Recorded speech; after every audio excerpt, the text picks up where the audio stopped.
Hey guys, and welcome back to another episode of Federico Talks Watches. And today we're going to keep talking about releases that have been happening during Watches and Wonders, whether they're in the event or not. Now, you guys heard my crazy rant about Rolex. If you haven't, go watch it. I stand behind what I said, even though I've cooled off a little bit. But today we're going to talk about Rolex's younger brother, and that is Tudor. Did they do a better job than Rolex, or are they just as disappointing? Now, of course, before we get started, customary wristwatch check. Today I'm wearing my Rolex OP39 Rhodium, watch I've had in my collection for about a year now. And actually, talking about this watch, go check out delraywatch.com. I just got in a Rolex OP39 Rhodium in stock, not my personal watch. That one is here, but I do have one for sale. I got in a new generation Omega Seamaster Black wave dial on a bracelet, box and papers, and a very rare limited production Olance jump hour. High horology at its finest, but at a bargain basement price. All that and more at delraywatch.com, link in the description below.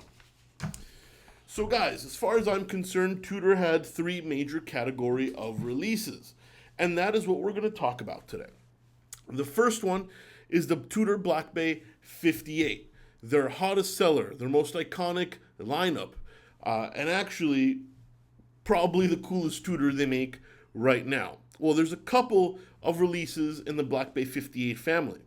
The first one is a watch made out of 925 sterling silver with a matte taupe dial. Crown and pin buckle are in silver, and it has a sapphire caseback. Now, this is actually pretty weird because very few watches have been made in silver, especially in modern times. Silver tarnishes, though I have been told Tudor adds something to the alloy, kind of like what they add to their bronze alloy, to make sure the silver doesn't polish. So theoretically, it's a precious metal. Not very precious, but it is theoretically a precious metal.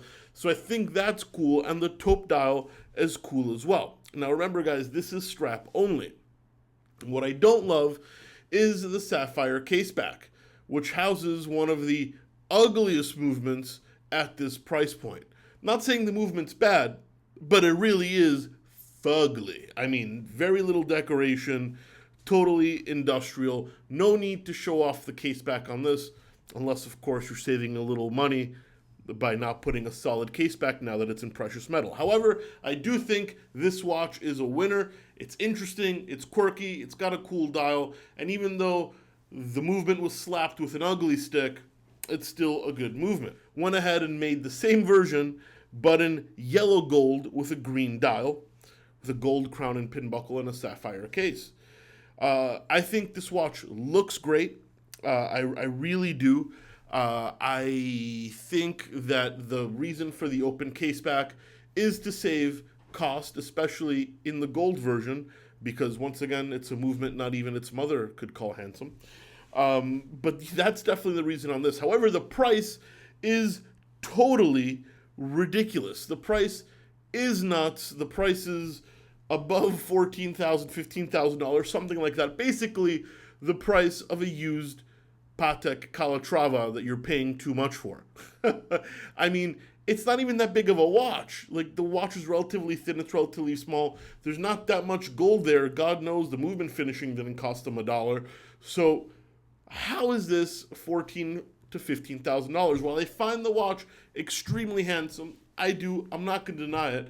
I think anybody that buys this one has more money than sense, and I hope it gets discontinued quickly. Maybe that's the only way it'll ever become collectible, but 15 grand for a gold Tudor with an ugly movement with not that much gold makes no sense to me. Tudor obviously trying to go a little upscale here, but let's not forget they are Rolex's little brother. Let me see, what else do I have here? Both watches are also 0.8 millimeters thicker than the Black Bay 58 Black and Blue. Not entirely, well, actually it makes sense because the sapphire caseback probably made it a little bit thicker. And something interesting is the silver Black Bay is $925 more expensive than the steel, which is a nice little Easter egg because, you know, the stamp for silver is 0.925 for sterling silver. So $925 premium for the 0.925 sterling silver case. Nice little Easter egg there. Now we move to a less revolutionary and more evolutionary update, and that is the Black Bay Chrono. Now featuring a black bezel in the stainless steel models. It has new Panda and reverse Panda dial configurations. It is 0.9 millimeters thinner, which is always a plus, but it's still rather thick at 14.4 millimeters compared to a Daytona, which is in the low 12s. And it is now available on a bracelet, leather, or a bund strap.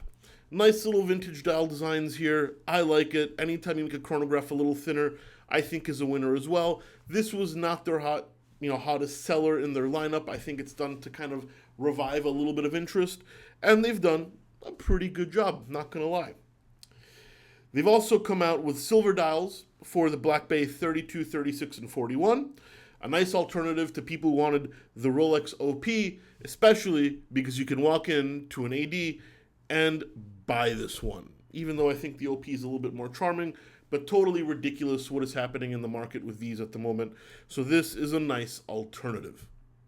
Anyway, guys, that is the wrap-up for Tudor. Overall, I think the sterling silver Black Bay is a winner. I think the Black Bay Chrono updates are also cool.